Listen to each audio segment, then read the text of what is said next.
They say every criminal deserves his day in court. I encountered the first of the two. This first one was the most difficult. Although I was not the main character in this process, I was very involved in it. My loving wife finds herself at the center of this investigation. Almost everyone in the city gathered to see the civil lawsuit. This was a serious infringement claim brought by the victim's wife. She claimed that my wife was directly responsible for her husband's loss of ability to function and earn a living to support his family. Yes, he was sure he couldn't get a conviction on the murder charge or even the assault charge against Tammy, so he didn't file any charges. This angered Samantha to the point that she decided to sue Tammy for her husband's loss of ability to function.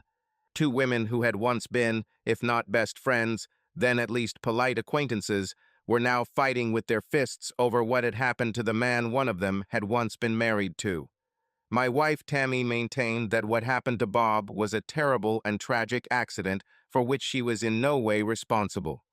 On the other hand, Samantha insisted that it was Tammy's fault that Bob ended up somewhere he never should have been. She also argued that Tammy was directly responsible not only for pushing Bob into the situation he found himself in, but also for being negligent in maintaining a safe environment in that place. What they both didn't realize was that what happened to Bob wasn't entirely an accident. It was foreseen and calculated, if not planned or executed. The random nature of the incident gave it a brilliant edge. I had my own opinion about who was to blame. I believe that Bob himself is directly responsible for what happened to him, and I am indirectly responsible since I actually triggered these random events. I wasn't a suspect, and I kept my mouth shut. I was there to provide some information about the device that led to what happened to Bob. I stepped out of my black Thule 12 Mustang in the courthouse parking lot. A crowd of people had already gathered there. I noticed the district attorney and one of his assistants heading towards the courthouse when I found the strength to walk through the crowd. I found it interesting that, in this case, the prosecutor decided not to file charges, waiting to see what would happen in a civil suit. Usually the process went in a different order. I saw an elderly couple moving quickly towards me. The man grabbed me by the shoulder and turned me to face him. "Dave, you have to help her," he said. "I don't know what happened to her.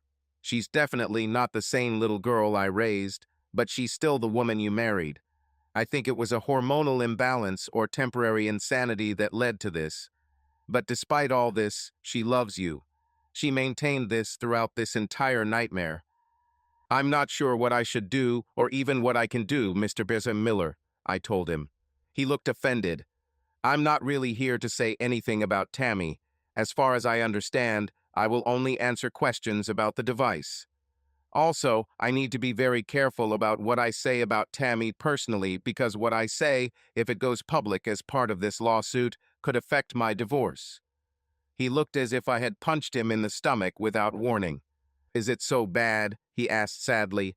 "When did I become Mr. Miller instead of Dad?" It was a really awkward moment, and for a second neither of us knew what to say. "Her lawyer may decide to ask you some personal questions about Tammy's character and personality. Since I'm warning you about this, you might want to have your friend's lawyer resolve them, or just resolve a couple of them before he objects," he said. "As for this divorce, it's really nonsense. There should be no divorce. You two should go to counseling and work on putting this tragic incident behind you." He looked around when we both noticed a couple walking towards us at the same time. "I think you should come into this court and sit next to her," he continued. "I know right now you're still in shock and frustrated and angry about all of this, but damn Dave, you need to put your petty grudges and ego aside and support your woman." "Are you questioning a witness?" asked a deeper voice. My soon-to-be ex-father-in-law was interrupted by another older man. This one was also with his wife. "Leave him alone and just let justice be done," the newcomer said. "Perhaps I should tell the judge that you are here trying to influence a witness to help your daughter. Dave is the victim here. He'll be better off without her." Tammy's father turned and punched the other man, Bob's father, in the face. Within seconds, two men over 60 years of age began fighting and rolling on the ground, while their wives hissed and spat at each other. I turned around and continued toward the courthouse as building security descended on the scene and separated the fighters. When I finally got into the courtroom, Tammy's lawyer directed me to the bench where she was sitting. I shook my head and walked to the third row on the opposite side. 2 rows ahead of me, I saw a cascade of red curls as Samantha took her seat. Moments later, the trial began. Lawyers posed and battled as they presented their cases. Samantha's lawyer began by talking about Bob. He was described as a very popular local businessman and a man of the people. The lawyer created an image of Bob that made him seem almost saintly. Tammy's lawyer then refuted all the accolades presented by his opponent. He portrayed Bob as an evil and devious predator who lured unsuspecting women into perverted and bizarre sexual shenanigans while ignoring his own wife. He also added that Samantha's sexual coldness may have been what pushed Bob to seek extramarital affairs. He claimed that Samantha knew what Bob was doing and often sent other women to be killed so she wouldn't have to participate. Reporters from local and several state and national newspapers were treated to sensational legal fireworks. No doubt they will sell an incredible number of newspapers before the matter is over. I was not called as a witness for more than an hour. By then my lawyer had already arrived, and I told him about Mr. Brennexy Miller's request. "Hell no," he snorted. He leaned low, ostensibly so as not to distract anyone from Tammy's lawyer's monologue. He whispered something to Samantha's lawyer, who nodded and answered in a whisper. Although I was not in the dock here, my lawyer decided to come to the trial. He wanted to be here to prevent me from doing anything that would interfere with my efforts to divorce Tammy. He and Samantha's lawyer exchanged information as Sam was also divorcing Bob. I walked up to the witness stand and took the oath. Tammy's lawyer smiled at me as he approached me. "Can you state your name to the court and describe your relationship to the defendant and to the unfortunate Mr. Entrust?" he asked. "My name is David Pike," I said calmly. I'm still married to Tammy Pike. Bob Antrust is my neighbor, my golfing partner, and, until recently, my friend. You have heard Mr. Entrust described in 2 different ways. To some, he was described as an angel, and to others as close to the devil himself. How do you feel about him?" he asked. "Objection," Samantha's lawyer shouted. "On what grounds?" asked the judge. "The witness is clearly hostile to Mr. Entrust due to the improper nature of the relationship between Mr. Entrust and Mrs. Pike," Samantha's lawyer said. "Satisfied," said the judge. Tammy's lawyer backed down and began another line of questioning. "Mr. Pike, do you recognize this instrument?" he asked me. I looked at him. "Yes," I said. "I believe I made it." "How did you come to make it, and when was it made?" he asked. "I think I did it because I love Tammy," I said. I hesitated and shook my head. I clasped my hands together, gritting my teeth. What I wanted to say is that I loved Tammy. So when she started gardening, along with half the women in our area, I wanted to support her passion. One of her main problems was controlling weeds between small plants. It was also problematic that it required a lot of effort. Being an engineer, I like to tinker with things, so I went into our small shed to look for one of the garden tools that I could modify for the job. We have one of the few houses in our area with a detached garage and barn. We needed a shed to store gardening and gardening supplies. I hated having that junk next to my Mustang, especially because Tammy was a great wife. Well, I thought so, but she had a tendency to be a little promiscuous and a little sloppy, so I just decided that keeping my car stuff and garden stuff separate was a good idea. This saved us a lot of arguing. So that day I went into the barn and almost hurt myself. I remember opening the door and being blinded by a flash of intense pain. I don't think I was actually knocked out, but I was definitely stunned and definitely fell on my ass. It turned out that, as usual, Tammy had neglected to clean up her toys. As I entered the barn, I stepped on the raised end of the rake. The stalk hit me in the face. Anyway, after a few days, I decided to take a rake and drill a hole across the handle at the opposite end. I installed a long, thin tenon through the hole. I showed Tammy and some women in our area how to use them the next day. I called it Pike's Bayonet, which was a bit like car racing. I ended up making a few more of these for a couple of other women in the area, and until a few weeks ago, I didn't think about it anymore.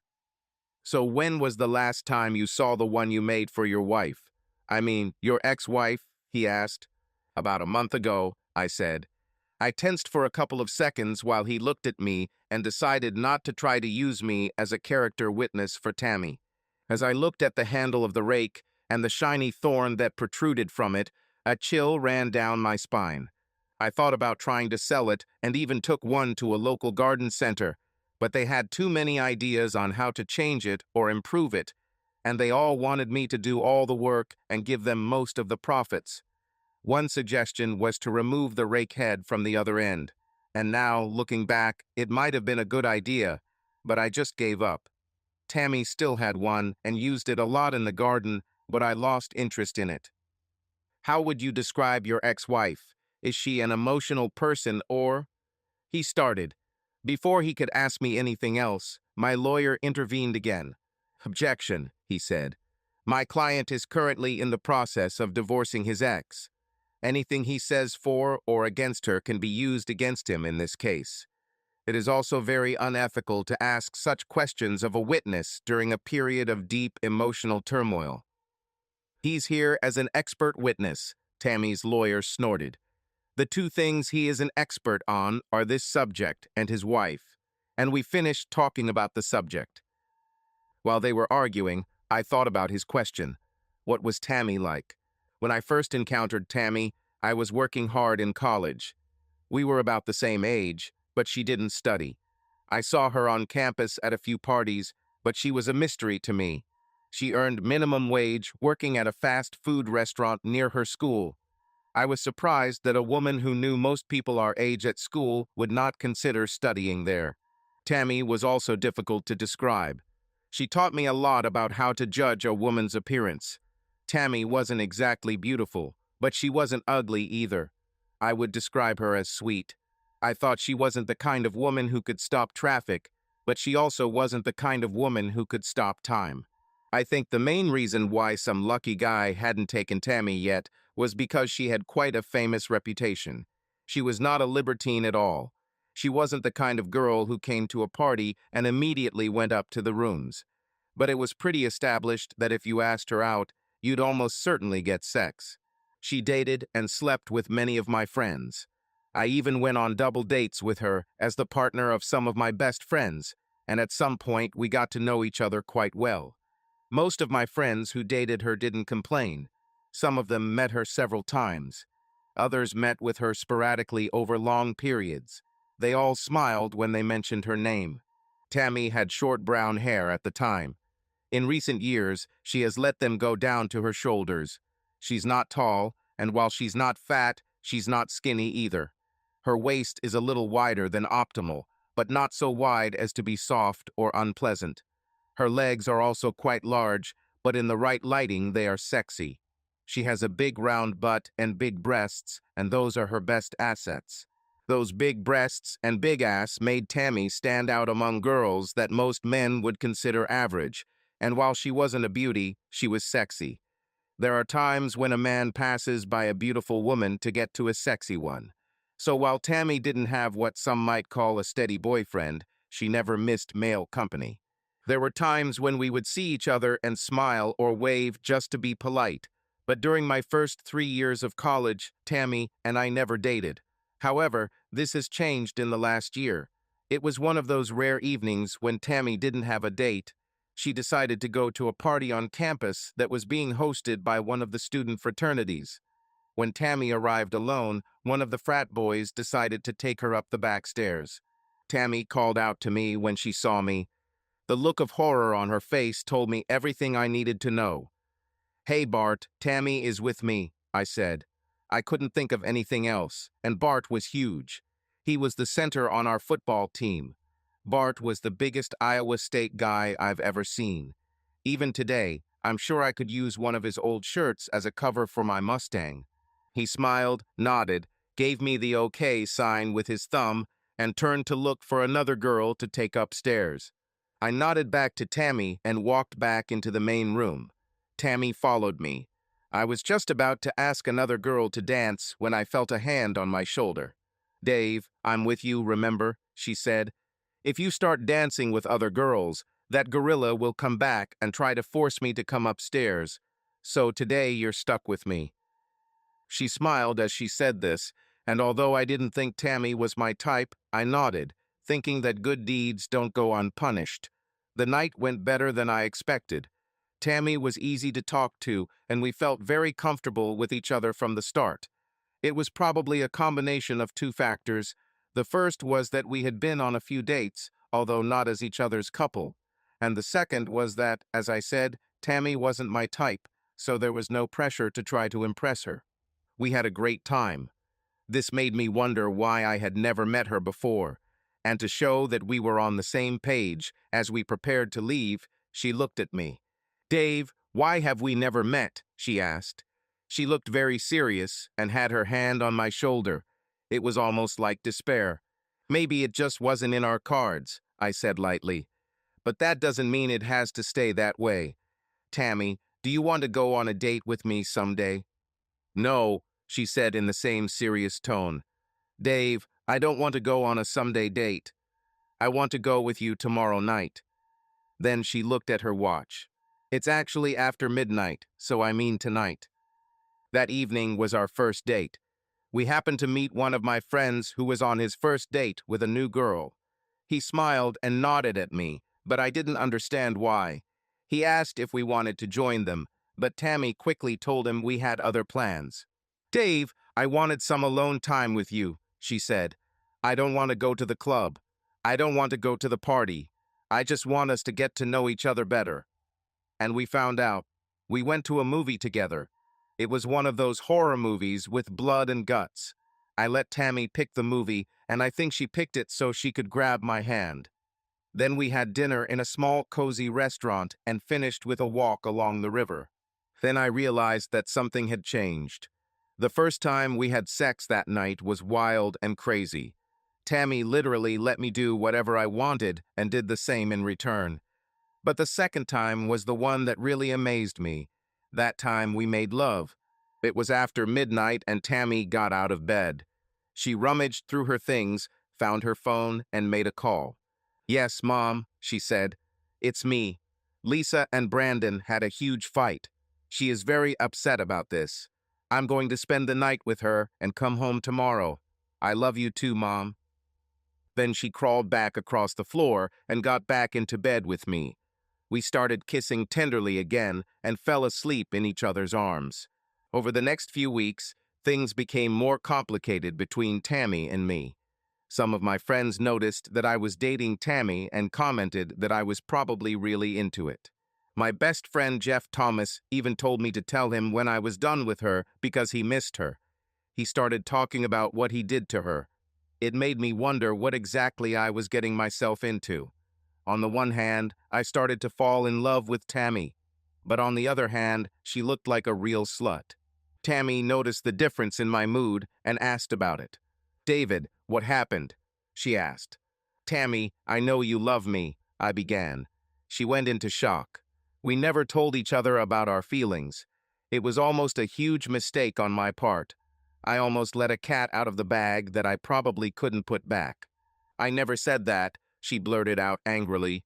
"When you assume." But she never finished her statement. She just looked at me confused. "Davy, what are you, a psychic?" "It doesn't matter because I think I love you too," I said. "But I keep hearing things from my friends and—" "You're afraid of being seen with a slut, right?" She spat almost in tears. "You're right, Davy. Guys talk about me. I've dated a lot of guys. I've had sex with many guys. I like sex. You don't seem to mind having sex with me. Why is this so? Why is a guy who has sex a Casanova and a girl who does the same is a slut?" She looked at me with tears streaming down her face. "Okay, Davy, I understand," she said. "You're tired of me too. You need someone new, or maybe no one at all. So to get away from me, you throw my past in my face. I wish I could give you yours, but every girl you've dated has told me how cute you are.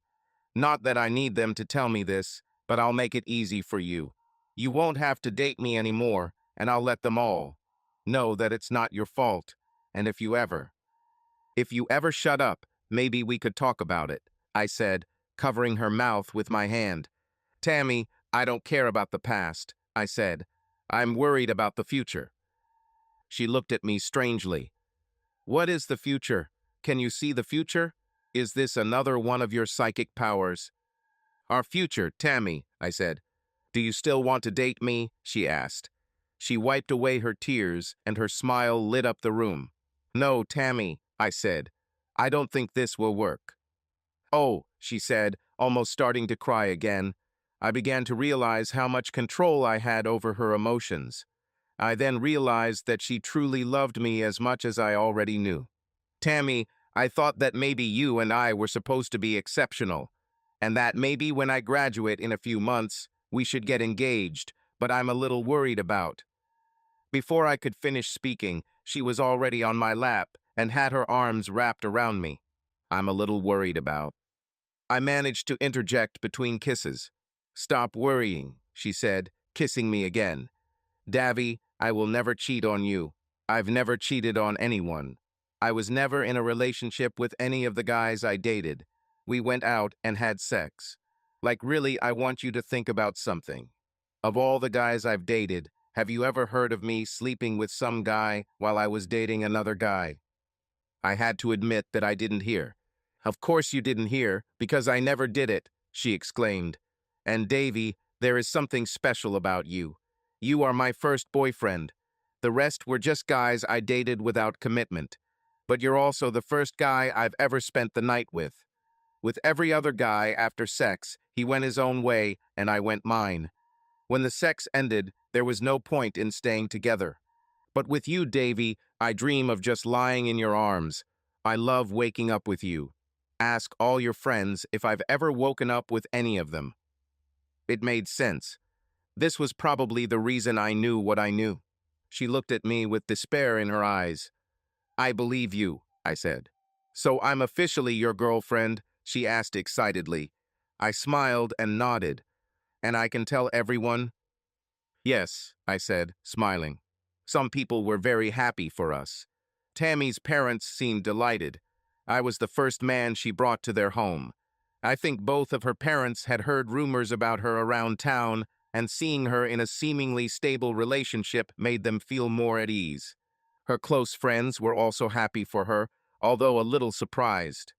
This surprise increased when she suddenly stopped going to parties or going out without me. She didn't even go to girls-only nights. Why do I need it? She asked. The whole point of bachelorette parties is to go out and meet guys. I already have mine. There were also a few girls who weren't as happy for her. These included some of the girls I dated and a few others who thought Tammy was a slut and didn't think she deserved a nice guy. But the people who were most upset about us were my friends, including my best friend Jeff. A group of them talked to me at school about it. What the hell are you up to, Dave? Jeff asked. He seemed to be their representative. Tammy is not the girl you want to spend your life with. You date her for a while and then move on to someone more suitable. Then someone else will be with her. Or if you're in a relationship, Tammy is your girl. Maybe it was, I said, but it won't be like this anymore. From now on, Tammy belongs only to me. Yes, she will cheat on you at the first opportunity, he said. Jeff, we've been friends since we wore short pants, I said, and I appreciate your concern, but don't call her a slut again. I'll call her whatever. He suddenly fell silent as my fist hit him in the jaw. Jeff and I have fought several times over the years. We were both quite athletic. I was involved in track and distance running, and Jeff was a serious baseball player with ambitions to go pro. My first blow set his ears ringing and Jeff was stunned. He was also furious. He swung wildly at me, but my reflexes, honed at the start of a running competition, helped me. I dodged and Jeff punched the brick wall behind me so hard I swore the building shook. Jeff began screaming in pain and jumping while holding his right arm. "Let's get it," he said to the three other guys who came with him. They looked confused and then ran away. Both apparently had better senses than Jeff. When the three guys disappeared, I turned to Jeff, who was still groaning in pain on the ground. I picked him up and took him to my old, but still powerful 1988 Mustang. This car was my first. It took me from getting my license at 16 to graduating from college. My parents bought it, but I didn't care. I loved this car. Jeff was so stunned that he barely understood what was happening. I took him to the hospital on campus. I filled out his registration form at the admissions office and called his parents. I also called the baseball coach. As it turned out, nothing happened to either of us. I was originally suspended from the track team for fighting, and Jeff and three other guys were suspended from the baseball team. Three guys had their suspensions overturned because they showed good judgment by refusing to get involved in the fight. My suspension was overturned because I showed leadership by stopping the fight and taking Jeff to the hospital. Jeff's suspension was overturned because he was no longer on the team. Jeff had multiple injuries on his arm. It took 4 surgeries and numerous pins and staples to restore Jeff's throwing arm. Doctors say he will eventually be able to regain near normal, albeit very fragile, use of his arm, but with certain limitations. I thank the heavens that I dodged it, because with all the damage Jeff did to his arm, I could only imagine what he would have done to me if that punch had landed. Unfortunately, one of these restrictions was that Jeff would never be able to throw a baseball again. He would also have to reconsider his career because baseball was his true passion. Most of his activities were directed towards this, and he had an alternative career in the field of physical training. Now Jeff couldn't lift anything heavier than 7 pounds without risking injury to his right arm. He will also have to limit activities that require fine motor skills with his right hand. Even Jeff's signature changed. It took both of us a long time to get over it. I often wondered why Jeff was so eager to sleep with Tammy that he tried to hit me hard enough to kill me. It's hard to imagine your best friend literally trying to kill you over someone or something that doesn't belong to him. Years later, I finally found out that Tammy was Jeff's first, and that every time he broke up with the girls, he always returned to her bed. At the time of our argument, Jeff had just been publicly dumped by one of the cheerleaders, so he was humiliated and really needed her at a time when Tammy was unavailable. His anger and hormones combined to make him crazy enough to try to kill me and ultimately destroy his career. For Tammy and I, everything worked out as if it were meant to be. A lot of guys thought I was stupid, and a lot of women did too, but I knew Tammy loved me. I also knew that I would find out if she ever cheated on me. In fact, I knew something about Tammy that no one else knew. Tammy and I got engaged as planned on the day of my graduation, and less than a year later, we got married. Married life has been wonderful for Tammy and I. I took a job as a construction manager and worked hard to provide Tammy with everything she wanted. By the time we had been married for 7 years, we had moved into the most beautiful home we had ever lived in. We met and became friends with most of our neighbors, but our best friends lived right across the street. Bob Antrust was a man who, by the age of 40, seemed to have a good life. Over the next few years, Bob became the friend I had lost after the Jeff incident. We played golf together. We went fishing. We were hunting. And we had a lot of barbecues. Our wives also became friends. But they were never as close as Bob and I. Bob and I had a lot in common, but also a lot of differences. Bob always wanted to be noticed and admired. He craved things. He always wanted to have the best of everything. Bob was proud that, unlike me, he owned the business he worked for. Bob had a network of printing houses and a dream to make his network national or even global. I worked for a large construction company. I had degrees in architecture and civil engineering, but I worked for someone else as an engineer and site manager. For Bob, looks were everything. He drove an aging and unreliable Bentley that he bought at an estate sale. The car was once beautiful, but Bob could barely maintain it. Parts and maintenance cost a lot of money. I drove a brand new 2014 Mustang GT. I loved my car, even though Bob disdained it. But despite his statements, I saw him secretly glance at her several times. And he always noticed when people complimented my car. Our wives also differed in their approaches. Tammy was a homemaker. Bob's wife, Samantha, was the secretary. The only time I remember anything weird between us was about 6 months ago. This was right after Tammy and I celebrated our 7th wedding anniversary. We were on the porch behind our house and Bob asked me if I had ever thought about trading.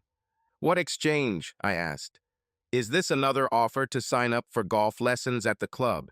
"Heck, Bob, we play golf for fun. I'm not going to pay $100 to have some former golf pro watch me hold a club and tell me what's wrong. If these guys were any good, they'd still be playing on the pro tour. So why would I swing a putter like the guy who lost?" "I'm not talking about sharing experiences, Dave," he said. "You know, the one where we pick a night or two every week where you turn left and drive into my yard and I turn right and drive into yours. Then we go into each other's house and do whatever comes to mind." "Bob, are you out of your mind?" I said. "Tammy would never agree to this, and neither would Samantha. Samantha went home a little early because she had to get up for work the next morning. But when I looked at Tammy, I saw something unexpected. Darling, I told you a long time ago that I love you and I am your property. I will do whatever you want." "Well, I don't want you to do that," I replied sharply. "Bob, I think it's time for you to go home." I was furious. It seemed like I was about to lose another friend. It seemed like every guy I knew wanted to sleep with Tammy. In Bob's case, it didn't make sense. Samantha was beautiful. In terms of pure aesthetics, she was much more attractive than Tammy. Bob was a fool. There were a lot of things going through my head that night when Tammy and I went to bed. I remembered the song that was played at our wedding reception. The one song I chose to dance to was part joke and part confession. Tammy knew that as a child growing up in Royal Oak, Michigan, I took guitar lessons at the Music Castle on Woodward Avenue. My guitar teacher was Mike Skill, who played in the band The Romantics. So when I asked to play Talking in Your Sleep at our wedding reception, everyone thought it was a tribute to my youth, but there was more to it. The lyrics to this song were running through my head when we went to bed. When you close your eyes and you go to sleep, and it's down to the sound of a heartbeat. I can hear the things that you're dreaming about. When you open up your heart and the truth comes out. The words to that song ran through my head, and as Tammy fell asleep, I focused on staying awake. It's not that I don't need sleep. I had another hard day ahead of me on the construction site, but I needed more confirmation. And after an hour or so, I heard Tammy start mumbling. "You tell me that you want me. You tell me that you need me. You tell me that you love me. And I know that I'm right, 'cause I hear it at night." I listened carefully and heard the words I needed to hear from Tammy herself. "Love you, Davy," she murmured. "Love you so much. Don't be angry." Backed into a pole and busted my tail lights. "Love you, Davy." I was angry. Tammy told me that some kid crashed into her car, broke her tail lights, and then drove away before she could write down his license plate number. Our insurance went up when I filed for reimbursement, but I was much happier than that nothing happened. I fell asleep with the Romantics guitar riffs ringing in my head. I hear the secrets that you keep when you're talking in your sleep. I hear the secrets you keep when you talk in your sleep. I felt much better. I hugged Tammy, and she sighed contentedly as I joined her in her sleep. From the first night Tammy slept with me in my apartment, I noticed something about her. It probably didn't get through to everyone because, as Tammy told me, I may not have been the first guy she slept with, but I was the only one she ever slept with. This may be why I was the only person who seemed to know that my wife was talking in her sleep. Each of us lies, hides the truth, or simply bends it a little. Tammy was no exception. But whatever was on her mind, be it good, bad, or anything in between, it came out while she slept. And it came straight from her subconscious. I knew so much more about Tammy than she could ever tell me. So that night, I was delighted that the only thing she talked about was that, as usual, she loved me, and that she broke the taillights herself and lied about it. Tammy lied about it because she had a habit of crashing into things when she drove. Tammy was a terrible driver. That's why, no matter how much I loved her, Tammy was never allowed to drive my Mustang. A couple of days later, on a bright and beautiful Saturday morning, Tammy walked up to me as I was washing my car. "Honey, I need your help in the garden," she said, "and I'm willing to pay for it." When Tammy said, "pay for it," we both knew she was talking about something sexual. This was the way Tammy always wanted to do things. We had more sex than any other couple I knew. As we got older, Tammy's sexual interest grew. I never complained about it. She never wanted anything weird or kinky, she just loved being in my arms. But she used sex as a currency for everything. From changing a light bulb, she couldn't reach to kissing her. This always seemed funny to me. "Dave, come here and kiss me," she said. "I'm willing to pay for it." So I followed her into the garden she had planted behind the garage. Gardening was more of a hobby for Tammy than anything else. It was something she would do outside, usually while I was busy working on my Mustang. But it was also a social event for her. And that day, a couple of our neighbors who also had gardens came to her to help her. "I brought my husband, he's a genius," she told the women standing there with cold glasses of lemonade. They looked at the ground around a couple of plants and a lot of weeds. After they discussed the problem of removing weeds and aerating areas between small fragile plants and the difficulty of doing so with a full-size rake, I suggested one of those little hand tools. They rejected the idea out of hand because with smaller tools they couldn't get enough leverage to break through the dense clay. "Think about it, honey," Tammy said. She and her friends walked around our deck and sat down at the table to drink lemonade and chat. I looked behind the rake. I had the idea of cutting off the ends of the rake, leaving only 2 or 3 tines. Anyway, a few days after I hit myself hard with a rake Tammy left in the barn door, I invented what we called the pike bayonet. Bob came that Saturday to apologize. "Dave, I was probably drunker than I thought," he said. "I probably shouldn't have suggested that idea to you so soon. How about we play golf?" I noticed that while he was waiting for me to get my clubs, he spent a lot of time looking at Tammy's breasts and at her ass as she bent over to serve the other women drinks. He smiled when he noticed me looking at him. "Bob, why did you even suggest this, sober or drunk?" I asked. "You already have a very beautiful wife. Samantha is probably the most beautiful woman on the block." He smiled when I said that and nodded. I could almost see the gears turning in his head. But I was still surprised the next day when it happened. Tammy and her friends went down the street to look at one of the women's new kitchen cabinets. A few moments after Tammy left, someone knocked on my door. I walked to the door and saw Samantha. I opened the door and started to tell her where Tammy had gone, but she came in. She seemed nervous and my anxiety increased. Samantha never spent much time with me, and honestly, she only spent enough time with Tammy to be socially active. Her relationship with Bob was different from mine with Tammy. I was interested in what she wanted. Samantha was taller and slimmer than Tammy. She was also beautiful. She had long red hair with waves and ringlets flowing down her back almost to her butt. She had long, slender legs and a very thin waist. Her breasts, unlike Tammy's large breasts, were only handfuls, and her little butt was well formed, but it wasn't like Tammy's. Standing so close to her, I could see the smoothness of her skin. The light freckles that covered her cheeks and nose were flawless, and her scent was intoxicating. "Do you need something, Samantha?" I asked. "Tammy probably won't be back for another hour." "I didn't come to see Tammy," she said. "Bob sent me to show you something." Then she took off her coat, and underneath it she was naked.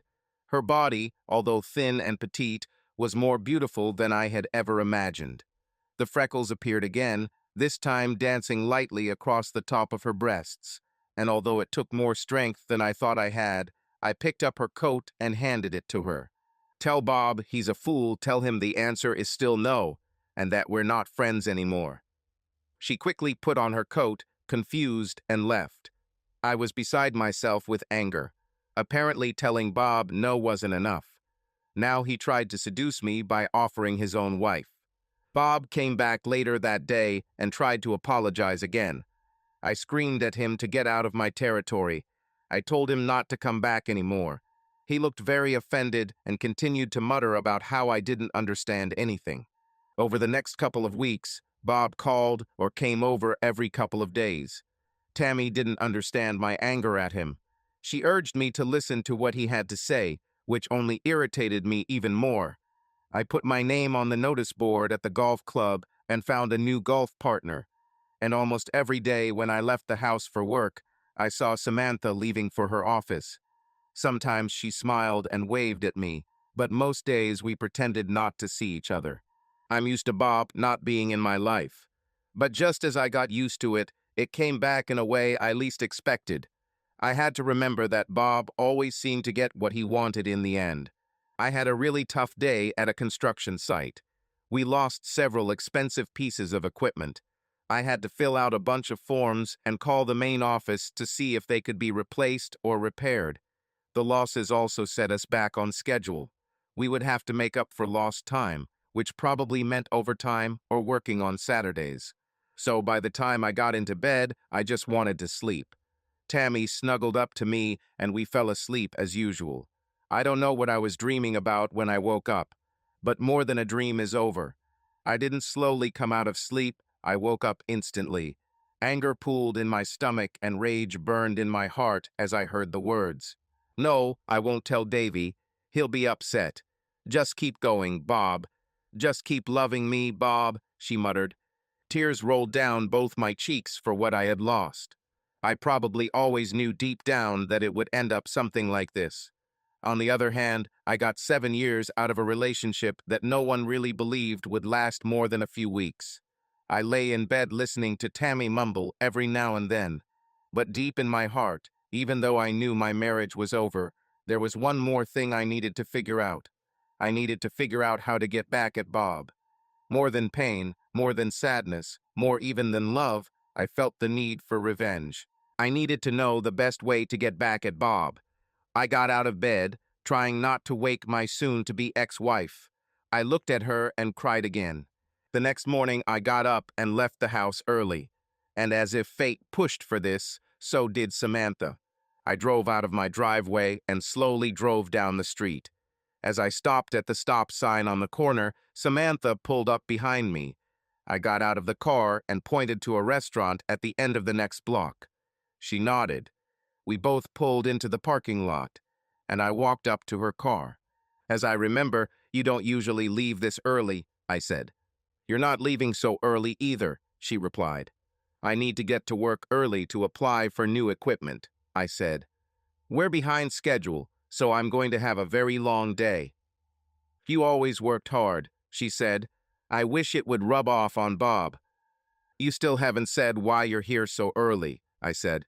She looked down at the table. I wanted to leave early to avoid you, she said. But why? I asked. Because of what happened a couple of weeks ago, she said. I was quite embarrassed that my husband was trying to use me as a negotiator, but it was even more awkward to be rejected. Samantha, I didn't reject you, I said. I just didn't want to play by Bob's rules. I married Tammy, and I'm not into this whole swap thing. I think when people get married, they do it for love, and they stay together and are true to their vows. Remember that part about staying faithful in everything. I remember well, she answered, laughing. But all I hear from Bob lately is him complaining that he wishes my breasts were as big as Tammy's. If it's not that, then he's talking about the way her butt moves when she walks. Tammy has her flaws, just like we all do, I replied sharply. I tried to calm down. I didn't know how much Samantha knew about what was going on, so I couldn't trust her. It wouldn't do me any good if she found out I knew and ran to tell Bob. How about breakfast? I suggested. She nodded, and we went inside and sat down at the table. I was always jealous of Tammy, she said. You and her always seemed so in love. You discuss everything together, and you make all decisions together. Bob never listens to me about anything. I'm trying to find another job so we can put money into keeping the store afloat. Really, shops? I interrupted. Why not close those that are not profitable? Don't tell Bob I told you, but we only have one store. We had two for a while, but we closed the second store a couple of years ago. Network printing houses are pushing us out of the market. They have larger budgets, lower operating costs, and a recognizable name. I begged Bob to accept the offer and sell Kinko's, but he refused. He can be very stubborn sometimes. He likes to pretend to be the big boss. Samantha and I had a good breakfast and an even better conversation. After the first few painful moments, we didn't talk about Bob and Tammy again. I must admit that I still intended to do something bad to her husband, but talking to Samantha eased my bitterness a little. During the day, when I could take a break, I talked to a few guys about divorce lawyers and spent my lunch break at the shop. I bought several of those little wireless cameras. My plan was to install them in several places around the house. Installing the cameras was a simple task. I placed one inside the housing of a new outdoor light fixture I installed. While Tammy was cooking dinner, I installed one in the living room, one in the guest room, one in our bedroom, and the last one above the back door. I was confident that I had covered most of the possible rooms. I knew the cameras probably wouldn't be allowed in court, but there were a few other ways I could use them. Tammy seemed upset that I didn't want to have sex that evening. I simply told her that the extra time at work had drained all my energy and I would make it up to her once we caught up on the project. One advantage was that Tammy was terrible with computers. She might check her email and go to Facebook, but that was about it. So there was no need to hide the program that I used to compile video from cameras. I planned to just check the video every morning before going to work. When I got home the next evening, I was dying to check the cameras, but knew I had to wait until the next morning. Tammy rarely got up when I did this, so I could safely test them then. Tammy had a surprise for me that night. She wanted us to have dinner at the neighbor's house. Which neighbor? I asked, thinking it was one of her gardening friends. Samantha and Bob's, she said. There's no chance of me sitting at a table with that idiot again, I said. Did I already tell you this, or weren't you listening? I already told him we were coming, she said. You mean him? I asked. Samantha was still at work, she said nervously, but I'm sure she doesn't mind. Great, I said. The three of you will have fun. I'll go tell him we're not coming, she said. But I still don't understand why you're so stubborn. I just turned around and left her standing there. Things were quickly getting out of control. While Tammy ran across the street to tell Bob we weren't coming, I managed to run into the office and watch the video of that day. I learned two things. The first one broke my heart. Tammy definitely slept with Bob. I had video proof of this. Second, the camera deal wasn't that good. These were video cameras only without sound. Over the next few days, I continued to record what was happening in the house. For some reason, Tammy and Bob only met once a week. Wednesday was their big day. Other events were happening in the background during this time that were further damaging my marriage. First of all, I couldn't bring myself to have sex with Tammy. I couldn't even bring myself to hug her when we were sleeping. It felt like sleeping with a stranger, and she noticed it. This led to even more friction between us, and Tammy kept trying to talk about it, which only led to more arguments. Another thing that happened was that my breakfasts with Samantha became almost a daily occurrence. This is what helped me understand why Wednesday was chosen as the day for Bob and Tammy's meeting. Bob usually made his weekly deposits into the bank on Wednesday. He always went there right after lunch. So if he stayed longer than it took to go to the bank, the two guys working with him would just assume he had lunch after going to the bank. I think he also chose this day because both Samantha and I were less likely to come home unexpectedly in the middle of the week than on a Monday or Friday. This was especially true in my case. I haven't done this lately, but I often took long lunch breaks to spend time with Tammy at home. I also noticed from the video footage that children in the area had a habit of ringing the doorbells of some houses and running away. It happened that day. Video footage shows Tammy and Bob were just getting started when this happened. They both looked towards the front door and Bob ran out the back door into the barn. Tammy answered the door and saw children running down the street. She returned and let Bob back into the house, but both of them were in a bad mood. Bob left and went back to work. The next morning, Samantha was a little more reserved than usual. She used to trust me and told me that last night she and Bob had a big fight. She came home from work and found Bob walking from side to side, waiting for sex. She was tired after work, but he didn't take no for an answer. She just let him do what he wanted, just to get it over with quickly. He became upset at her lack of enthusiasm. This was the first time I saw her beautiful face distorted with tears. I couldn't help myself. I slid down to her side of the booth and hugged her. She buried her face in my shoulder and just cried. "I feel like I was taken advantage of by my own husband," she said quietly. "It should not be. It should be like you and Tammy. We both have to want it." When I looked into her eyes, I thought she could sense what was going on between Bob and Tammy, but maybe I was wrong. "Ever since you said no to the trade, he's been a real jerk," she said. "Bob just wasn't used to being rejected." "I just don't understand why he even wanted this," I said. "Samantha, I don't want to ruin our friendship, but you are so beautiful. I can't understand why he's fixated on Tammy." "It's easy," she said. "Bob sees me as some kind of little doll. He can dress me up and take me out to show his clients and friends. But I don't have big breasts like Tammy, and he always talked about her ass. He thinks she must really love sex." I was shocked. I guess I never thought about how Tammy and I acted around other people, but we were quite noticeable. "Have we talked about this so openly?" I asked. She smiled, lowered her head, and nodded. "Sometimes we got the impression that you two were sneaking out to do this even when we were at your house," she said. "And most of the time it was her who dragged you along just as often as you led her away, and you weren't so subtle when you tried to sneak up on her ass or breasts, and she just smiled when you did it. Bob and I never acted like that."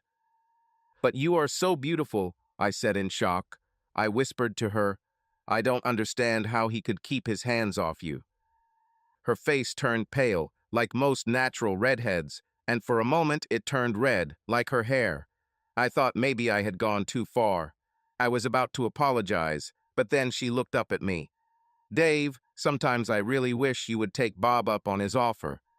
She then literally ran out of the restaurant in embarrassment. As I sat there, an idea began to form in my head. Perhaps the best way to get back at Bob and Tammy would be to sleep with Samantha. But I dismissed the thought as quickly as it came. Samantha was too good a person for me to do that. I decided that the best way to handle the situation would be to catch them off guard and give Bob what he deserved. I was just going to beat up my old buddy and then divorce Tammy. And I needed to catch them in the act because my videos couldn't be admitted as evidence. I also wanted a disinterested third party to be there when I caught them. I decided that Kirk James, who was our neighbor, would be the perfect person to do this. Kirk worked at the Ford dealership that serviced my Mustang. Often, after I had work done on the car, Kirk and I would go out for a test drive so I could show him or get him to feel a problem I noticed in the car. My plan was to take the car in for service on Tuesday. I'll take a taxi back home, and on Wednesday afternoon Kirk and I will drive home, and I can pretend to listen to some little knocking or vibration. We'll pull up and I'll invite Kirk over for a beer. This usually happened anyway, so it wouldn't arouse suspicion. Kirk and I will go in and find Bob and Tammy having sex, about to have sex, or just finished.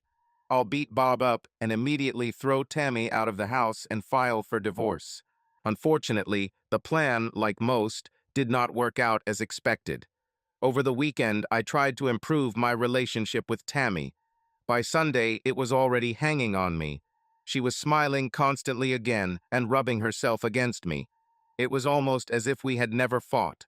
But late on Sunday night, she ruined everything. "Honey, can you do one little thing for me?" she asked in her most seductive voice. I was sure that she wanted me to have sex with her. Almost a week had passed, and Tammy was an extremely sexy woman. I was ready to sacrifice myself. As much as I hated her at that moment for cheating, I have to admit that Tammy was really good in bed. This will be the part of our relationship that I will miss, if nothing else. I started massaging her shoulders as she spoke. Can you at least talk to Bob? She said. He doesn't really have many friends besides you. You started playing golf with the other guys and he... I lost control. For the first time since I met her, I screamed at Tammy. Even when we fought, my voice might rise, but I never just yelled at her. Fuck you, Tammy, I screamed. Fuck you and Bob. What the hell is going on between you two? Nothing, dear, she said. I just see him sometimes, and he looks so sad. I didn't talk to him, but I remember all the fun times we spent together. Sometimes even his arrogant wife would join in. Forget it, I don't want to make you angry again. It's too late, I replied sharply. For the rest of the day and evening, whenever Tammy approached me, I would simply go somewhere else. That evening, I was on the deck behind the house and Tammy came up behind me. I drank beer and looked at the moon, thinking about what my life would be like next. I thought about Tammy and us. I felt like this was something we couldn't handle. I didn't see any way out. When we first became a couple, 7 years ago, I told Tammy that if she ever cheated on me, we would break up. Apparently, she forgot it. I also thought about what my life would be like in the future. I thought about all the people who warned me against marrying Tammy. I was still thinking about it when she came up to me. Sorry, Davy, I'll stop trying to make peace between you and Bob. She began. Without letting her finish, I went into the garage. On Monday, she watched me and tried to talk to me, but I was on the defensive. On Monday, I also noticed that Samantha was waiting by her car when I left the house. She nodded, and I realized she wanted to have breakfast. We skipped a few days after she admitted that she regretted not accepting Bob's trade offer. Sorry, Dave, she said. I missed breakfast with you. But I was too ashamed after what I said to see you. It was funny. She was already blushing from embarrassment at what she had just confessed. This only added to her beauty. I was so used to Tammy's brazen, straightforward behavior that this was a real relief. Tammy never hides anything. If we were having lunch with another couple, even if it was her own parents, she would simply express her feelings. I remember her shocking her gardening friends a couple of times when she suddenly announced, "Sorry, ladies, my husband wants sex." They were embarrassed or just laughing, while Tammy just grabbed my hand and dragged me into the house. Samantha was too shy and reserved for that. We ate breakfast, and to change the subject, she started talking about my least favorite topic. Bob misses you, she said quietly. We haven't really stopped fighting since you. Since what? I asked. How you rejected me, she said shyly. But I don't blame you. I'm not very sexy. I burst out laughing, splattering bits of bacon everywhere. One of the pieces landed on Samantha's face near her mouth. A few more fell onto her blouse. What's so funny? She asked. Then her tongue came out and licked the piece of bacon near her mouth. She extended her finger and picked up one of the pieces of bacon and ate it too. God, I wish I were Bob, I said. This made her smile and again that shy blush. But at least this time she didn't run away right away. Monday evening, I found myself in the garage. I used my tuner to dial in a more aggressive profile. This would lower my gas costs, but make the car faster and improve acceleration. What I really needed was for the car to get louder. I was sure that when Tammy and Bob heard the car pull up, he would run into the barn to hide. There was only one door, and I would have caught him there. Tammy looked in the garage a couple of times and tried to ask what I was doing with the car, but I didn't answer her. Tuesday morning, I kissed Tammy before leaving for work. Her eyes flew open, and she latched onto me with her tongue. Stay with me, she said. I can't, honey, I said. We're so behind schedule that I can't afford to miss work.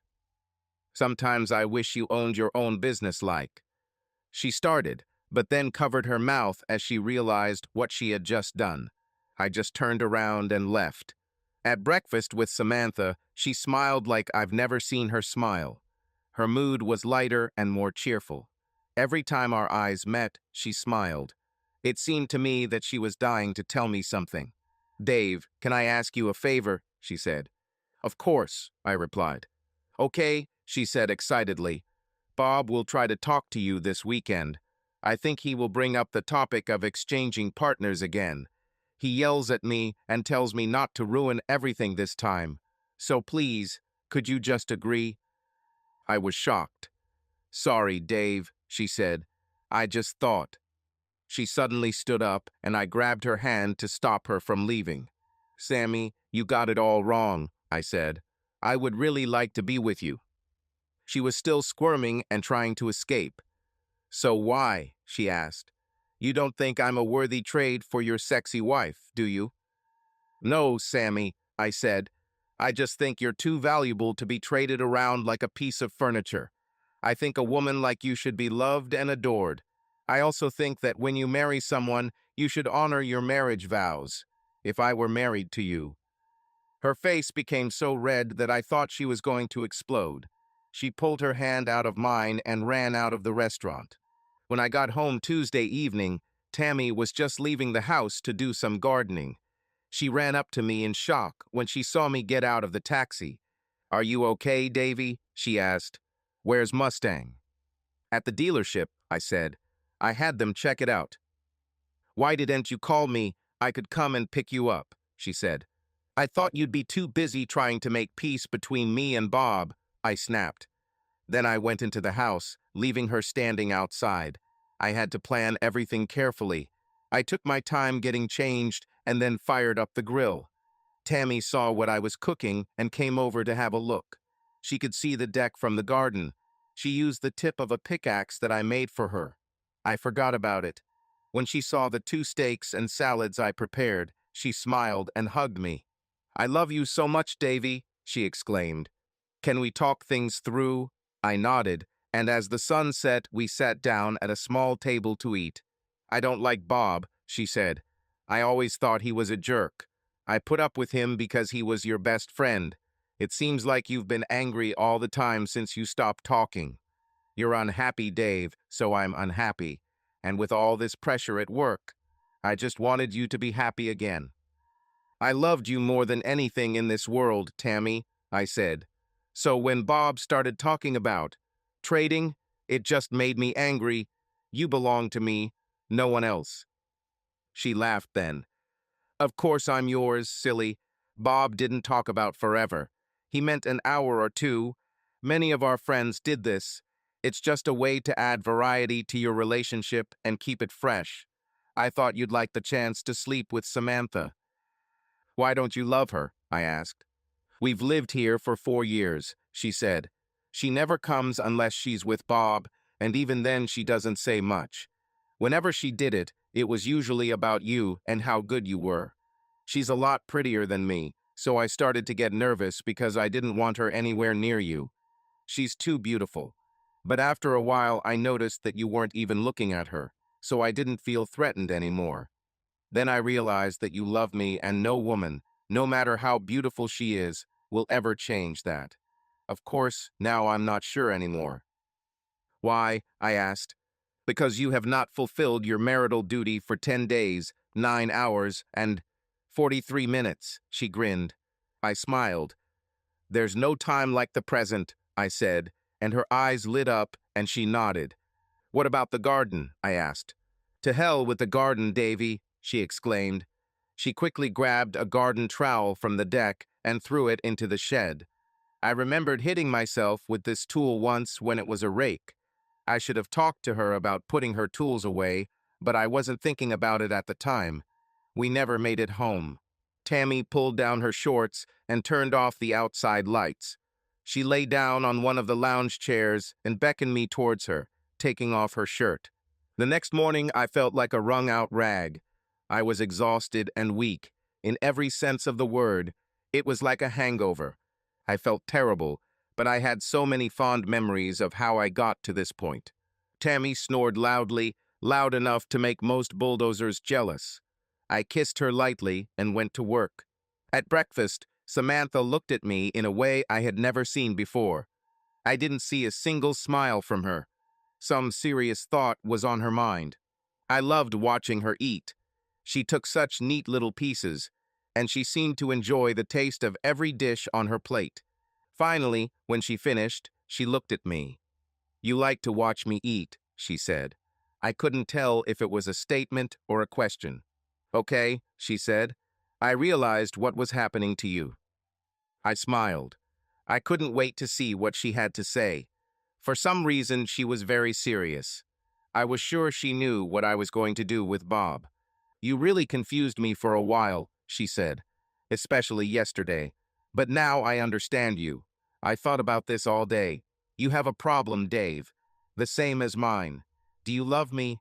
You love me very much. But you're torn between Tammy and me. I know you're married to her, Dave, but there's something going on between her and Bob. They talk too often.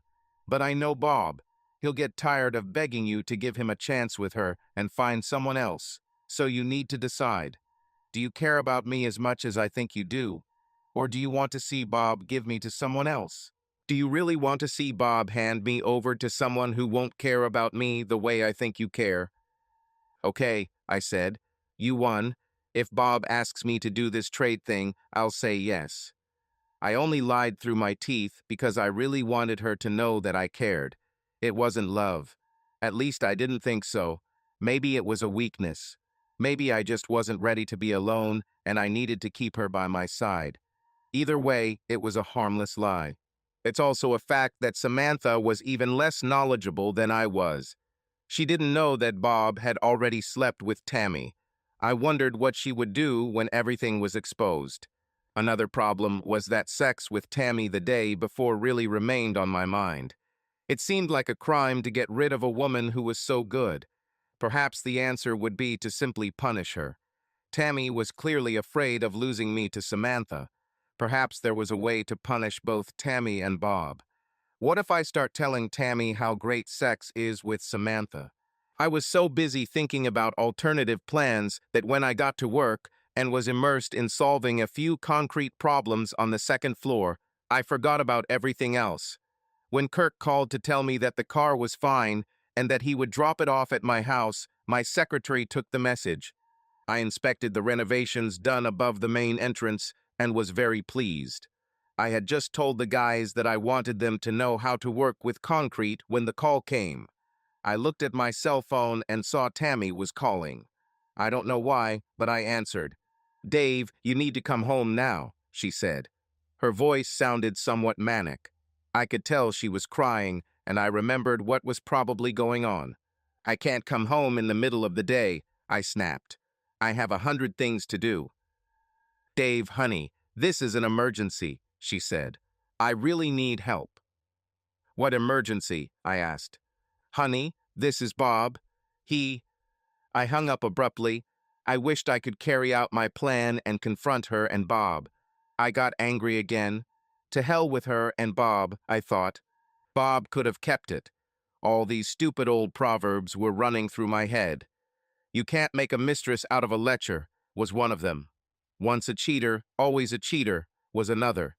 The more I thought about it, the more it seemed right that Bob would get Tammy and I would get Samantha.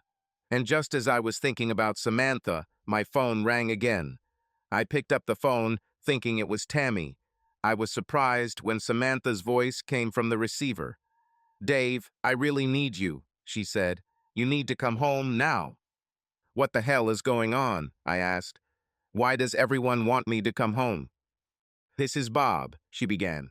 "Fuck Bob," I shouted. "Your wife did it," she snapped. "She had sex with him and then killed him. Your wife killed my husband. I want her to go to jail," she screamed. I asked one of the guys at the construction site to take me home. When I arrived, it was a complete mess. There were at least 5 police cars parked on the lawn. I approached the police and demanded that they remove the car from my lawn. One of the policemen looked at me and asked who I was. I showed him my ID and again told him to move the car. He waved to one of the other officers, who apologized and moved the car away. I noticed 2 officers were talking to an upset Tammy, and another group of officers were talking to an equally upset Samantha. They both noticed me at the same time and tried to run up to me. They got to me at the same time and started fighting. The police separated them. "Can someone tell me what the hell is going on here?" I shouted. At that moment, two strong orderlies dragged a stretcher past us. I looked at the body on the stretcher. It was Bob. He didn't have a sheet on, but for some reason there was a rake on it. "He's alive," I said. The two women's reactions were different. Tammy seemed to breathe a sigh of relief. Samantha didn't like it. An hour later, we were all in the hospital waiting room trying to find out about Bob's condition. The police detective wanted to know what exactly happened. Tammy didn't want to talk about it in front of me. The detective insisted on an answer. She began to cry, but no one sympathized. "About 3 weeks ago, Bob suggested we try partner swapping," she began. "My husband categorically refused. Bob continued to convince me that this would be good for all of us. He had many arguments. And apparently Bob noticed that I couldn't stand Samantha. He took advantage of my weakness. He told me it would add variety to our marriage. But he also told me that this would show Davy once, and for all that Samantha may be prettier than me, but she's no good in bed." I know those were weak excuses, and yes, I have been absolutely faithful to Dave for the past 7 years. Anyway, I gave in and we did it. I felt bad after that. I had never cheated on Dave before, and I decided I would never do it again. But Bob wanted to continue. He seemed to really like my body. I told him I was Dave's wife, not his. He told me that if I didn't keep having sex with him every time he wanted, he would have to tell Dave. He told me the only way to get out of this was to get Dave to agree. So he got that shy little miss there to throw herself at my husband. I was really scared at first, but all it did was show me that Dave loved me and he couldn't be fooled by just a pretty face. Dave told me years ago that if I ever cheated on him, we would break up. So the only way to save my marriage is if Dave agrees. But he just didn't want Samantha, and every time I suggested it, Dave would get angry with me. Anyway, today Bob came for his weekly dose of sex, and this time he brought another guy with him. As soon as we undressed, I heard it. It was a low growl coming from Dave's Mustang. He pulled into the driveway, and I thought Dave had arrived home. We're all panicking. I pushed Bob and the other guy out the back door. I told them to hide in the barn. Then Tammy began to cry. They ran into the barn, but as soon as Bob got inside, he stepped on, and she started sobbing then. I called an ambulance. He just fell and started twitching. The other guy ran away. I didn't know what to do. I was going to pull it out of his forehead, but the 911 operator told me not to touch it. I just stood naked and waited for them. They arrived in 5 minutes, but it seemed like an eternity. Samantha arrived home and saw all the police cars and came into the yard with a group of our neighbors. She started screaming that I killed him, and then I called Dave. She looked at me and I stared back at her. "Dave, you need to forgive me. I love you. It was an accident." "Maybe what happened to Bob was an accident," I said. "But you know how I feel about cheating." I looked at the officers. "Can I leave?"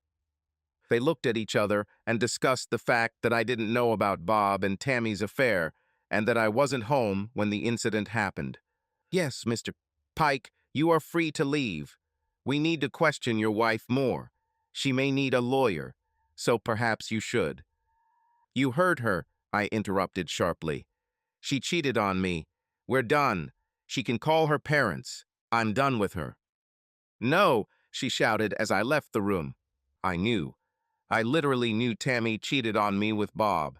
But the fact that everything came out only made me angrier. I guess deep down I hoped there was something more to it, some special or redeeming reason. But it was just ordinary nonsense. Our marriage didn't need any spice until Bob came along. As for the rest, I was married to her for the same amount of time and didn't cheat. In a way, I had to view this as partly my responsibility for what happened to Bob. Maybe it was a perfect storm of circumstances, but it was an accident, wasn't it? On the other hand, no one forced Bob to come to my house and seduce my wife, so he deserved what he got. And no one forced Tammy to do it, so she deserved what she got too. I am going home. I made myself something to eat and spent an hour aimlessly turning the food around on my plate. Then I started doing what I always do when I need to think. I started washing the Mustang. I had been doing this for an hour or two when a car pulled up. My father-in-law came out and slowly walked towards me. "You missed a spot," he said. Somehow he was smiling. I looked where he was pointing, but didn't see anything. "I guess that's life," he said. "We all see things from different perspectives. Sometimes what is obvious to us is not so obvious to others. And sometimes people who are not as close to the situation can have a better angle and see things that we miss because we are too close to them." He paused and took the rag from me. He wiped away a stain I hadn't noticed. "This situation between you two is just a bump in the road," he continued. "You two were driving on a smooth road. Then you hit a bump. While you're driving over the bump, it feels terrible and scary. But a little later, you look back at the bump and the road becomes smooth again. After a while, you can barely remember the bump. You two will get through this and you'll be fine. But sometimes a bump in the road spoils the suspension or even breaks the axle, and the car is no longer worth anything," I said. "And most of the time, if the bump is bad enough, you remember it and never drive on that road again. You have to change the route you take or the way you get from point A to point B just to avoid that bump. Sometimes the best thing to do is just fix the road so it can't damage your car." When Tammy and I first met, we made some promises to each other. "She always knew what would happen if she ever cheated on me," I said. "Listen, Dave, you were together for 7 years. It seems stupid to throw it all away because she lost her head for a few weeks. She just wants to get home so you can talk, okay?" he said. "I think it would be better if she went home with you," I said. "We have nothing to talk about. I'll call my lawyer so we can start the divorce process." "I love you, Davy. I did something stupid. Can't you forgive me?" "I'm already in enough trouble," she said from behind me. "You being in trouble has nothing to do with me or what we once called our marriage," I said. "You wouldn't be in this situation if you hadn't cheated on me. After 7 damn years, I was wrong. So what? And you had a chance to try someone else. It wasn't about love, Dave. It was only sex. I'm already tired of him. I only did it a second and third time because he said he would tell you about it. In a way, I'm glad you found out. When you're ready to act like an adult and forgive me, I'll be with my parents." "I forgive you," I said quickly. She smiled and came closer. "So I can come back?" she asked. "Why don't you come back tomorrow while I'm gone?" I said. "Why should I wait until then?" she asked. "Because this way you can pack as much of your stuff as you can carry, and I won't be here," I said. "It will be better for both of us. Well, at least for me. You don't seem to care about our marriage." "What do you mean?" she screamed. "If you cared about us, you wouldn't sleep with Bob knowing it would end our relationship," I said. "Dave, that was the problem," she said. "I was sure that we loved each other enough to survive a little shock. I thought you loved me as much as I love you." "I think I loved you more than you loved me," I said. "I have never cheated on you." "Why are you speaking in the past tense?" she asked. "You forgave me, remember?" "Tammy, I forgave you because I can't move forward in my life until I let go of what happened between us. I have no intention of being one of those divorced guys who lives in the past," I said. "Why are you still talking about divorce?" she asked. "Tammy, I still love you. I will probably love you for a long time," I said. "But our marriage is over. There's just no way I could ever trust you again. Without trust, we have nothing. I won't change the locks until you remove all your belongings." After that, I left, leaving her crying in the driveway while her father tried to calm her down. Being around Tammy only made me more upset. It really made me realize how distorted her attitude was. Even as she walked away, I got the impression that she was confident that things would eventually calm down. She didn't realize how serious the situation was. An hour after Tammy left, someone knocked on my door. It was Samantha. She stood shyly until I invited her in. "Will Tammy mind me being here?" she asked. "Tammy doesn't live here anymore," I said. "We're getting a divorce." "The doctors operated on Bob for 4 hours," she said. "He's, stable. They removed the thorn from his brain. Surprisingly, there was minimal damage to the brain stem. This is the part of the brain responsible for breathing and controlling most of the body's systems. It is difficult to predict the level of brain activity he will be capable of once the swelling subsides. His parents arrived, so I was able to go home and get some sleep." "The police have decided not to charge your wife," she continued. "They consider it an accident. I have to tell you, Dave, that my lawyers are suing her for wrongful death." After that, Samantha and I just sat on my couch, staring at the wall. Life was really strange. She just had a way of sweeping you off your feet when you least expected it. I think we were both a little broken at that point. Samantha was less broken than I was. Bob cheated on her constantly and complained about everything she did. She thought about divorce several times, but did not have the determination to do it. Also, despite appearances, she and Bob were barely making ends meet. They were always on the verge of losing their home due to the mortgage. They took out payday loans so often to pay bills that they had virtually no income left. As bad as it sounded, what happened to Bob might not have been such a bad thing for her. On the other hand, I was in such shock and more from Tammy's betrayal that I could barely function. I needed someone, something, any kind of comfort to hold me. I said a lot that night to Tammy's face, but I was a wreck. If it weren't for Samantha, I might have called Tammy that first night. We were both so emotionally exhausted that we fell asleep together. We woke up the next morning with our arms around each other and awkward smiles. Samantha ran across the street to take a shower, and I did the same. We met for breakfast as usual, only this time I went to work as usual and Samantha went back to the hospital.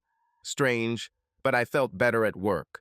I called the lawyer I had chosen and asked him to fill out the paperwork and give it to Tammy. There was no point in waiting. 2 days later, Tammy received divorce papers. That same day, she learned that the district attorney had decided not to charge her in connection with Bob's injury. It had been ruled a tragic accident. But that same day, Samantha's lawyer filed a wrongful death lawsuit against her. Doctors were convinced that Bob's brain injury was too severe. There was little chance that Bob would ever regain consciousness. There was only a life ahead in which he simply existed and breathed, but did not actually live. Samantha was ready, as cold as it sounds, to disconnect him from the devices. His parents, especially his mother, resisted this. My lawyer decided that we should wait until the wrongful death claim was settled because it could lead to a better settlement for me. I didn't care about the settlement, I just didn't want to be tied to Tammy forever. Thus, in the morning in court, while the lawyers argued, I was forced to sit in the dock. One question kept running through my head over and over again. But before I could figure anything out, I was told that I could leave. I was out of my mind. "There are no more questions," Tammy's lawyer repeated as I returned to my seat, still in shock. Somehow I made it to my seat when they called the next witness, but the debate in my head continued. I have always been gifted with the ability to see things sequentially. I could add up facts and predict with relative certainty the outcomes of seemingly random events. So while the lawyers argued and threw jargon at each other about whether Tammy was responsible or at least to blame for Bob's condition and possible death, if they turned off the machines, I began to wonder if I was to blame. A few weeks before Bob's accident, I almost killed myself by stepping on the same rake. A few days later, I stuck a pin into the rake. Soon after, I found out that Bob had slept with Tammy, and I wanted revenge. I watched on security cameras what would happen if Bob and Tammy were interrupted. I saw Bob run into the barn as the teenagers rang the doorbell. I actually planned for Bob to do exactly that when I pushed him into the barn. I arranged for myself and Kirk, who was to be a witness, to drive up in my Mustang, which could be heard from inside the house. And finally, I saw Tammy throw a rake into the shed hastily in her rush to have sex with me the night before their weekly meeting. I even remembered exactly where this rake was lying when we entered the house. Although it was not part of my plan, I literally prepared everything for what happened to Bob. I don't think I consciously wanted this to happen to Bob, but I think there was a very good chance that he would be maimed or injured. I may have hated Bob at the time for what he did to our friendship and my marriage. In some ways, I felt a little better, but I don't think he deserved what happened to him. I put all these thoughts aside when the trial ended for that day. I'll probably never come back to see how it all ends. I didn't really have any interest in how this would be resolved other than how it would affect my divorce. My lawyer could follow the case for me. As I put on my sunglasses and headed toward my Mustang, I heard someone running after me. I turned around and saw Tammy rushing towards me. "Davy, can we talk?" she asked. I wondered what she might want. We've been arguing in lawyers' offices for weeks. I miss you, she said. I could see the sadness in her eyes and face. Before I could answer, Samantha was there. The two women looked at each other, and before the words were spoken, the tension was so strong that you could feel it. "I guess I know why you weren't answering my calls," Tammy said. "I am not happy. I cry all the time. Poor Bob, or what's left of him, is slowly dying in the hospital, and you two are growing closer." "That's the difference," Samantha replied, "that we didn't start getting closer until you and Bob ended 2 marriages. And to be honest, Bob and I didn't really have much of a marriage. He was very unhappy with me, and I was no longer influenced by his nonsense. That's why he needed to find some stupid slut to have fun with outside of our marriage. Guess who he found?" "That's not true," Tammy said. "When I started with Bob, I did it because, well, it was going to help my marriage, not ruin it." "That's the stupidest thing I've ever heard," Samantha laughed. "When you value something, you try to protect it. You keep it out of harm's way. It's like Dave's Mustang. Have you ever seen him just give the keys to someone? No, he doesn't even let that car get wet unless he washes it himself. And that's how he treated you. He treated you like something valuable, and you repaid him by sleeping with another woman's husband. You're an idiot." "Then idiocy is contagious," Tammy said, "because it seems like you're trying to do the same thing." Samantha just shook her head. "See what I'm talking about," she said. "You're too stupid to even see the difference. Bob always cheated on me. Bob was never happy with what we had or what we could afford. He always thought he deserved better, whether we had the money for it or not. And when we got what he wanted, he always wanted something else. As soon as he had something, it lost value for him. Bob didn't love you, Tammy. Before you knew it, he would let his friends have fun with you too, just to seem like a cool guy." Tammy's mouth dropped open, but she didn't say anything. I knew she remembered the last time Bob brought another guy. Dave, on the other hand, loved you so much that he was angry at Bob for even suggesting a trade. He ended his friendship with Bob for even offering to share you. I may not be as smart as you and Bob, but this sounds like love to me. My husband, the man I married, sent me to Dave to offer myself to him, just to convince Dave that we should trade. Does that sound like value to Bob?" Tammy shook her head as tears streamed down her cheeks. "It was a mistake," she said. "I've already admitted it."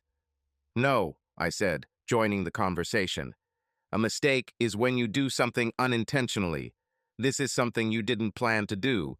Sleeping with Bob was a conscious act.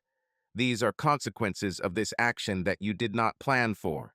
But even then you knew how I felt about cheating, so you knew what would happen if you got caught." "Davy, we were married for 7 years," Tammy said. "Have you ever thought about another woman?" "I'm human," I said. "I always watch. There are many beautiful women. But I married you, Tammy, and 7 years is nothing. They flew by like the blink of an eye. I always thought we would be married much longer, perhaps 70 years. There was nothing more to say. I turned and walked to my car. Tammy and Samantha continued talking. I later learned from Samantha that they were mostly talking about Tammy's hope that, even though they weren't friends, Samantha would be honorable enough to wait until our divorce was final before trying to start something with me. The court ruled in Samantha's favor. Even though Bob's accident was spontaneous, the judge found Tammy to be partially responsible. He awarded Samantha $100,000. He left it to the lawyers to decide how it would be paid since Tammy had no source of income. There was also the issue that since I had already filed for divorce and we were not living together, I was not responsible for her payments. Samantha is a different matter. She was beautiful and free for the first time in a long time. She has already begun to lean on me for emotional support. I think we helped each other through the worst. Samantha was embroiled in a legal battle with Bob's parents over the decision to disconnect him from the devices. They managed to settle the issue out of court. Bob's parents allowed Samantha to keep the $100,000 she won from Tammy. They covered the cost of Bob's care. Bob's insurance company exploited a loophole in the contract he signed to deny benefits. Since Bob died in the process of committing an illegal or immoral act, they are not required to pay. As for Samantha and I, we didn't have to wait. We have already started sleeping together. But that was all we had. Samantha, despite her beauty, was terribly awkward in bed. As bad as the first time was, I gave her a couple more chances. It also turns out that Samantha's personality isn't all that great. Samantha was very distant and very cold. She also had submissive tendencies that I am sure were manipulated by Bob. I wanted a woman I could love and who would love me, not someone who just did what I said.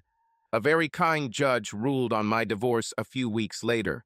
Since Tammy's involvement with Bob was part of the court record, I did not have to prove infidelity on her part. I was awarded 60% of our assets. I bought our house from Tammy for her 40% of our equity. Tammy's share of our assets plus her share of the capital totaled about $80,000. She had to get a job and set up a payment plan for Samantha. Bob's parents moved him to a facility where care was much cheaper than hospital care. For the first few months, they visited him every day. Then it became a couple of times a week. After some time, it became a couple of times a month. The day Bob finally gave up and died, he was alone. Samantha came out on top. She sold Bob's printing business to Kinko's and sold her payments from Tammy to an annuity company. After a long, serious conversation about how we just weren't right for each other, she moved back across the country to the town where she grew up. I wished her all the best, and we remained friends. There were many women in the city that I dated, but nothing grabbed my attention. A big part of it was because I could no longer blindly trust and give my heart away. Tammy took it from me. There was also the problem that sex with Tammy was hard to compare. It seemed unfair to me. Everyone got what they deserved, except me. Where was my destiny? One day in the fall, about 6 months after Samantha left, a taxi stopped in my yard in the middle of the night. Tammy came out drunk. She looked terrible. She staggered to the door and began looking for the keys in her purse. She found them and opened the front door. I watched as she walked up the stairs, undressed, and got into bed. Almost a year of separation changed her. Tammy was never as beautiful as Samantha, but she was warm and loving.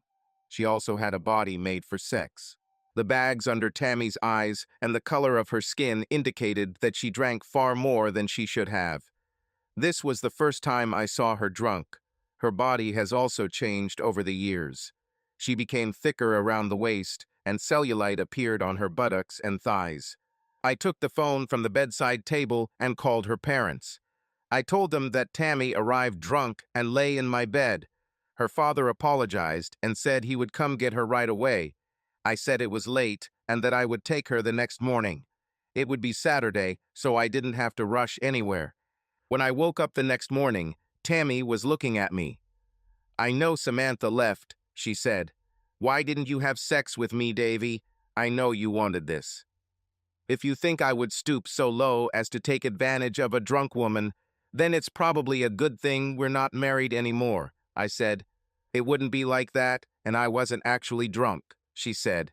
"I'm just tired of being alone. I'm also tired of being a fool." "We're divorced," I reminded her. "You are free and can arrange your life the way you want. Now you can do whatever you want because you're single." "I tried," she said. "Remember what it was like when I was younger? Davy, I can't be that girl anymore.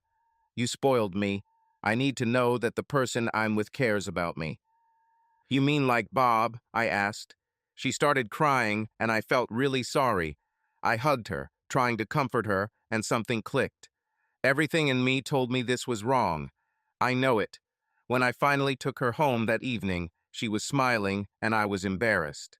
She called me the next day, and I told her it was a mistake. This became our pattern over the next few months. She came over once or twice a week, and we had sex. It was a strange relationship. I'm sure she was trying to get me back somehow. I don't know what her plan was, but I wasn't going to complain. It took me a while, but eventually I figured out Tammy's game and let her go. I had to. She still didn't tell me the truth. I told Tammy that our relationship was only about sex. I told her there was nothing between us, and she told me she was okay with that. She deceived me. I thought she was hoping to get me back through sex, and it would probably work. But I hate lies. I was so used to having fun with Tammy and enjoying it that I let my guard down. One winter, I let her spend the night. "Love you, Davy," she murmured. "As soon as you get me pregnant, we will get married again. Everything will be fine." Once again, Tammy's sleep chatter saved me from a fate worse than death. Over the following weeks, I came to the conclusion that perhaps loneliness was my destiny. Perhaps I was paying for what happened to Bob. Perhaps loneliness was all I could have expected, but I'd rather be alone than be with a woman I can't trust. Tammy kept calling and trying to explain herself. She was completely puzzled as to how I figured out her plan since she hadn't told anyone. I never let her enter the house again. Loneliness became the norm for me, although well-meaning friends and neighbors tried to arrange for me to date women with whom they thought I had something in common. Everything changed the following spring. I was mowing the grass when a huge truck stopped in front of Samantha's house, which was empty. Several guys started unloading furniture from it. I went back to the mower. Then I heard him, the low hum of a powerful engine. I looked up as a red Mustang convertible pulled up behind the truck. The woman who got out of the car startled me. She was no taller than 5 feet. She had long black hair that went down to her buttocks, and those buttocks were exquisite. Her breasts looked like she was trying to hide 2 melons under her shirt. She had the most beautiful pale gray eyes I have ever seen. She looked me up and down and seemed pleased with what she saw. "I'm your new neighbor," she said. Her smile lit up everything around. It seemed as if she smiled and the sun shone brighter. "I need to ask," she began, then suddenly sighed. "Okay, say it." "Tell what?" I asked. "What are you thinking?" she said, lowering her voice to imitate a man, and then added, "How did they manage to put such a big ass on such a small girl?" "Do you know that some men think I'm beautiful?" she asked. "I'm really beautiful, but all men notice is my ass, not my mind, not how beautiful my face is, or even how sweet my personality is. Men only ever want to get to 2 things, to my car and my ass." "Wow, that's a statement," I laughed. "You were looking at both from the moment I pulled up." She smiled. She turned around and shook her butt. I was fascinated.